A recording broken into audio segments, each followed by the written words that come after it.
What up mga solid subscribers? Okay guys, maraming salamat po sa... Ano ba yun? Nagpapalam agad ako. So ayun guys, eto guys, papanood. Ang kulit na. Nasanay kasi ako guys, talagang ayun yung mga binabanggit ko sa umpisa or bago ko mag-ano. Sorry. Take two guys. So ayun guys, maraming salamat. Ano ba yan? Nakakainis na. So yun guys, ito papanoorin po natin yung mga updates po sa ating mahalima. So very big shout po kay Miss O. Kanya po itong mga video na papanoorin natin. And syempre bibigay tayo ng opinions, mga feedbacks regarding po sa videos na papanoorin natin. So subscribe kayo kay Miss O. Isa yan sa mga pinapanoorin ko pagdating po talaga sa mga updates sa ating mahalima sa SB19. So without further ado, let's all watch this.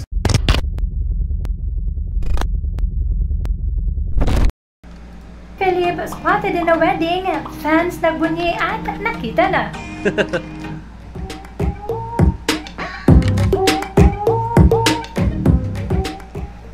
Fans have been looking for Philip for many days now. In fact, 3 tags for Philip have trended na umabot talaga sa number 4 ang Philip Magparamdam Ka, number 5 ang Finding Nemo, at number 6 ang Looking for Superior. Pero heto na nga, nagbunye na ang fans dahil nakita na sa wakas ang ating rockstar. Philip has been spotted in a wedding of his friend and co-worker, Nika Creator. This has been shared by Mama Mac na kasama niya sa naturang event. Our Philip looks so good in a barong, bare-faced, and with a goofy smile. Here are some reactions from the fans. Damihan ng nahanap na si Susan. Damihan ng kain ng cake, baby. Enjoy ka lang dyan. Deserve mo yan. O ayan, nadinig nga rin sa manuka. Pag yung barong amo. Kain ka maraming cake. So, nasa Manila lang pala ang bebe, Ken. Ba't gano'n may bigote na lahat naman ng bebe? Pumutok tuloy yung ubo ko. Excuse me. Ba't ngayon may bigote na? Di napansin ko kanina eh. Unshaved Philip. Super pogi. Parang bird mustache lord.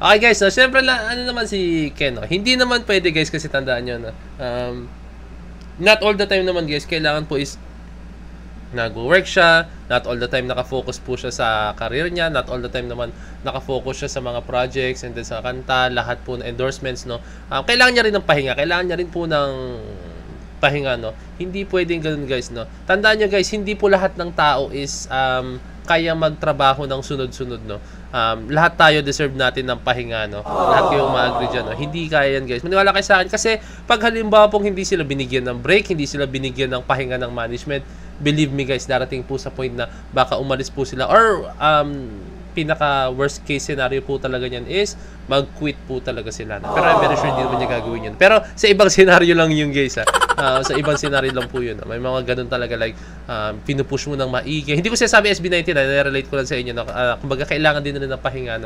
Kasi crowded na yung utak mo, crowded na yung utak mo, kumbaga mentally drained and physically drained ka po talaga. Kailangan talaga is mabalance mo po yun. Hindi pwede. Kahit kailangan, para sa akin mas mahalaga na kahit once a week, meron kang twice or one day na pahinga ka, Kailangan po talaga may pahinga kayo. Hindi pwedeng tuloy-tuloy, So, ang galing lang na nakikita na si Ken. Look at Ken, masaya siya. As in, talaga may kita mo siya na, ayan si Ken sa likod ng camera. I mean, sa off-cam, Parang gano'n.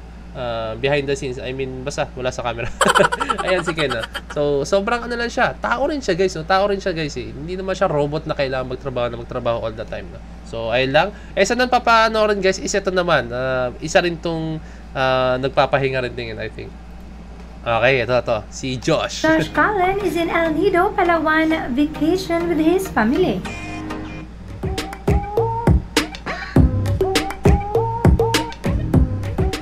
This is a good news indeed. Our super busy sub, Josh Cullen, has finally found time to just relax and enjoy with his family. Base sa updates na ibinahagi ng kanyang kapatid, the whole family is in El Nido, Palawan.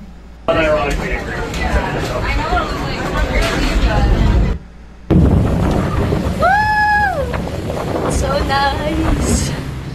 This is a very much needed rest for our Sob, lalo na't kagagaling lang nito sa kanyang solo album tour, So, plus sunod-sunod na Hong mga Kong? solo events. Taiwan. At hindi lang yan dahil ayon din dito, he will be busy working on Christmas, kaya mas mabuting makapagpahinga na muna ito. Tama, Base agree. kasi sa SB19 calendar, our Mahalima has no scheduled event for the last 2 weeks of November. Pagdating naman sa December ay matatandaang may Taiwan event si Josh kasama si Ken. Tama guys, no? Kasi usually pag December kailangan natin ng mga performer, 'di ba? Kailangan natin ng mga like SB19 grupo na haharana para parang caroling style parang gano'n, no? Sa mga malls, 'di ba, no? So, I'm pretty sure guys magiging hectic po talaga yung schedule nila, no? So, I think yung management pinabuelo sila, binigyan muna sila ng pahinga, ng oras sa kanilang family, and then syempre makabuelo kasi pag halimbawa man tuloy-tuloy sila tapos bigla sila sumaba ka, sobrang pangdiinan po talaga guys na schedule na. Believe me guys, talagang baka maging pangit yung resulta ng performance nila. What more is baka mag-suffer din po yung health nila, no? Baka magkasakit sila. Wag naman sana, no? Wag naman po sana, no? And ayun yung iniiwasan natin, yung magkasakit sila. Iniiwasan po natin na may mangyari sa kanila, no? And yun po yung iniiwasan natin. So, ayun. Basta kailangan lang nila magpahinga, kailangan lang nila magbigay po ng time sa sarili nila, no? And wag natin pressurein masyado sila, no? Sa mga bagay na ganon, na mga ganong klaseng bagay. Aswerte nga nila, no? Kaya syempre, di ba, isipin mo, no?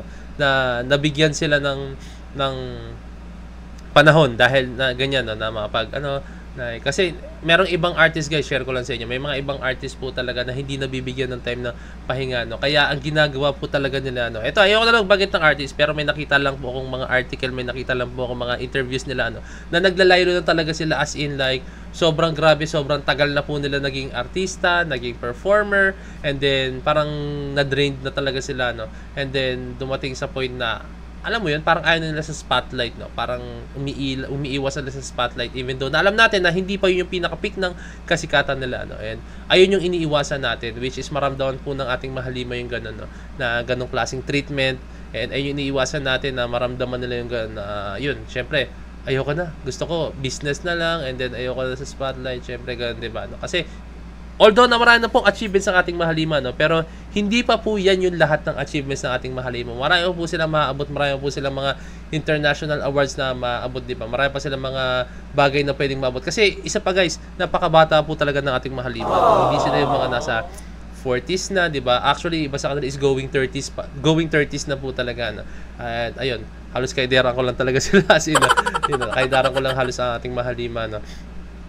And then, ayun, marami pa silang time para ma-achieve yung mga, yung mga pwede nilang ma-achieve, no? Kaya, goods yan. Para sa akin, goods yung mga ganyang klaseng pahinga na binibigay ng kanilang management, no? So, and guys, no?